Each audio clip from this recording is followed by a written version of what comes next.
Hey, salut à tous, c'est James, bienvenue dans cette nouvelle vidéo où aujourd'hui je vais vous parler du développement web. Donc je vais ouvrir maintenant une nouvelle session, un nouveau paquet tutoriel si je puis dire. Donc on va s'attaquer au développement web, notamment HTML, PHP, CSS et, euh, et bien d'autres. Donc là, dans cette vidéo, je vais vous montrer en fait les bases dont vous aurez besoin, les logiciels notamment dont vous aurez besoin. Donc premièrement, on va parler un petit peu rapidement du HTML et du PHP. Donc, ce sont des langages très répandus. Le HTML n'est pas vraiment considéré comme un langage puisqu'il est simple, vraiment simple d'apprentissage. Il n'y a pas besoin de faire de grandes écoles pour l'apprendre. Donc, le PHP, on peut l'apprendre en autodidacte également aussi. Donc, il y a des bouquins pour apprendre. C'est surtout bien d'aller à l'école et d'apprendre. Enfin bref, voilà. Donc, je vais vous montrer ce qu'on peut réaliser avec du PHP, HTML et là c'est jQuery mobile. Donc, j'ai utilisé le framework jQuery mobile pour créer une application web mobile. Donc, ça c'est trois applications que j'ai pu créer donc qui sont et qui fonctionnent bien. Donc, les deux dernières ici, les plus abouties, donc celle-ci reste encore à aboutir. Je vous montre ici un lecteur de flux RSS assez sympathique. Donc, par exemple, j'ai regardé des trucs sur, par exemple, Gizmodo. Voilà, j'ai toutes les news de Gizmodo, donc elles apparaissent ici. Tous les derniers ajouts. Donc, le flux RSS, il répertorie tous les derniers ajouts sur un site. Voilà, donc je vais me rendre directement dans mon lecteur de flux RSS que je peux consulter sur mobile. Donc voilà, on voit bien qu'il est redimensionnable, comme ceci. Et donc voilà, j'ai toutes mes news. Ici le nombre de commentaires. Donc si j'appuie sur ma news, voilà. Et je peux aller directement vers le site. Donc c'est tranquillement, par exemple, je sais pas, Le Monde ou autre chose, voilà. Le Monde Sport, etc. Voilà. Là, si je clique, je vais directement vers l'article. Donc, je vais aussi réaliser un, comment dire, on va dire un organigramme assez intéressant. Donc, je vais pas trop vous m'étendre sur mes projets et tout. On va voir un peu ce qu'il vous faut. Donc, déjà, ce qu'il vous faut, c'est des éditeurs de texte pour coder en HTML, PHP et CSS. Donc, ce que j'appelle éditeur de texte, Notepad, bloc-notes, voilà. Ça, c'est le basique.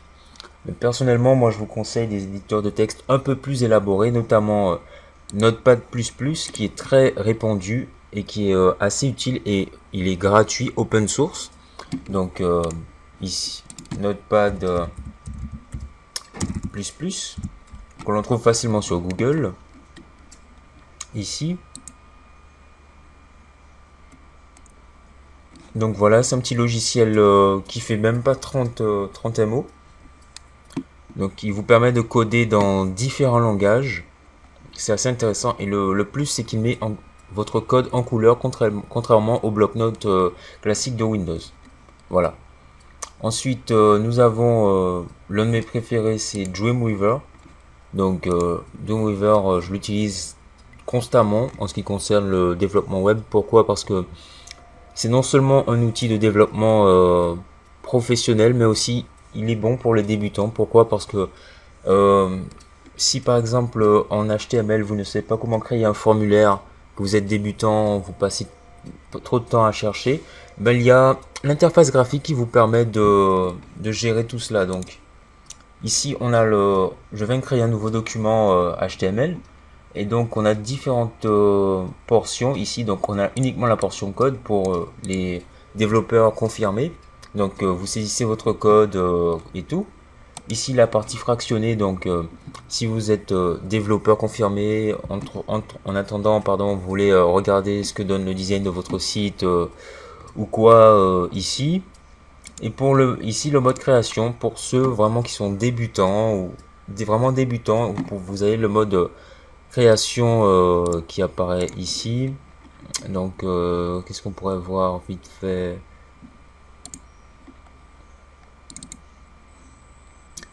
Donc le mode création, et je trouve ça assez intéressant parce qu'on peut vraiment organiser son travail et tout. Et le code est coloré également aussi. Donc Notepad++ ou Dreamweaver, il y en a d'autres encore, notamment Context, NetBeans, mais je le trouve un peu plus compliqué que Dreamweaver quand même, un peu compliqué. Donc si vous êtes débutant, je vous conseille pas trop NetBeans. Donc voilà, le mode création, fractionné, avec la partie du code et tout, donc c'est intéressant. Donc vous sélectionnez votre partie de code sur le mode visuel ici, et vous avez ici la partie du code qui la représente. Donc on a besoin aussi pour le PHP d'un interpréteur de PHP. Donc on va notamment utiliser Easy PHP ou WAMP. Je conseille plutôt WAMP et WAMP Server que l'on retrouve ici sur le site. Donc on a WAMP Server et Easy PHP.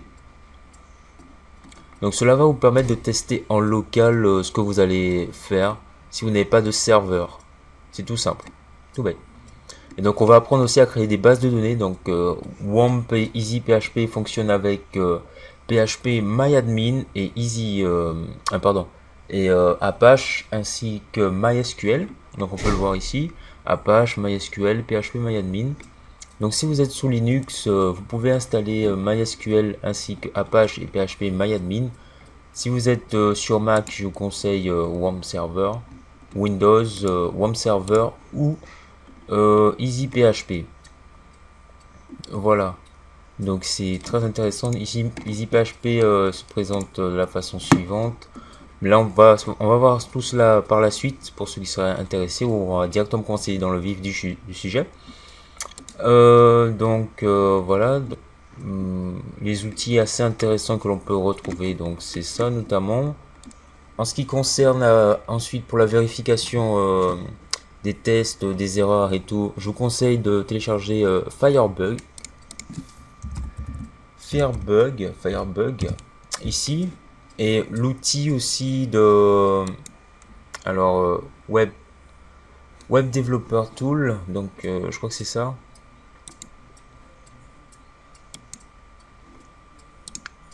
Donc ici voilà, l'outil de développement de Chris Pédéric. Ici donc, tous les liens sont dans la description de la vidéo, ne vous inquiétez pas. Voilà. Donc pour ceux qui auraient besoin aussi d'uploader des fichiers, donc tout ce qui concerne le développement web, je vous conseille FileZilla. Après bon, moi j'en utilise pas d'autres, donc je conseille FileZilla, ce qui vous permettra d'uploader des fichiers sur un serveur, mais on verra ça par la suite. Et c'est un peu tout, voilà.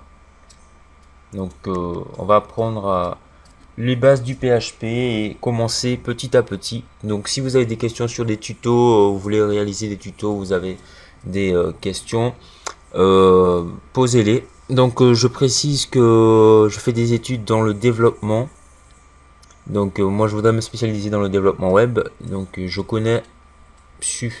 pense connaître suffisamment de choses. Je dis pas que je maîtrise le PHP, mais je connais suffisamment. J'ai suffisamment cherché, donc je connais des petites choses, on va dire. Je vais mettre mon savoir à votre disposition. En HTML, je me débrouille aussi. On va voir aussi du web design avec Photoshop et HTML5 et CSS3 pour le style et tout. Donc voilà, donc le CSS2 c'est démodé, le HTML c'est démodé également. On passe au HTML5, PHP5 et CSS3. Donc voilà.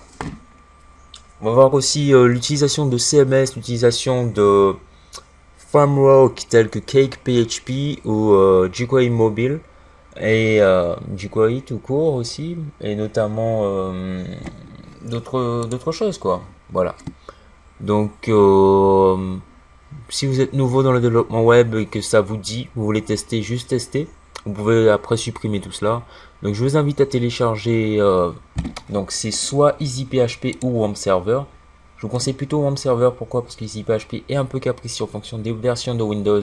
Et lorsque vous faites des modifications, il peut bugger, on ne sait trop pourquoi. WAMP Server est un peu plus stable.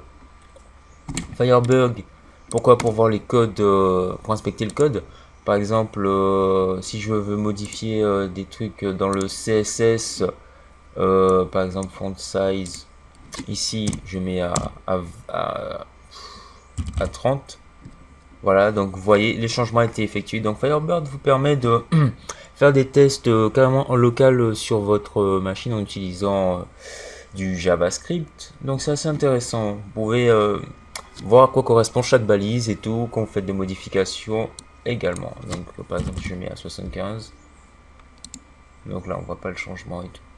Voilà, donc si je recharge la page, le changement n'est pas effectué. Donc voilà. Donc c'est juste un changement en local sur votre page. Web Developer Tool ici de Chris, donc compatible Chrome et Windows, pardon, Chrome ainsi que Mozilla. Bon, on va pas vraiment utiliser Internet Explorer, donc en ce qui concerne le web design, le développement web, à bannir Internet Explorer. Pourquoi? Parce que c'est le navigateur le plus chiant. Il a trop de trucs, trop de règles à respecter, c'est trop différent par rapport aux autres navigateurs. Donc les meilleurs navigateurs à utiliser, Opera, Safari, évidemment Chrome, Google Chrome et Mozilla Firefox. Voilà, en ce qui concerne Internet Explorer, je ne vais pas l'utiliser ni faire de démonstration, de test dessus. Je vous conseille quand même de le faire, mais c'est pas sympa. Donc on va s'arrêter là dans cette petite présentation vite fait. Donc donc voilà, un petit bout de code ici.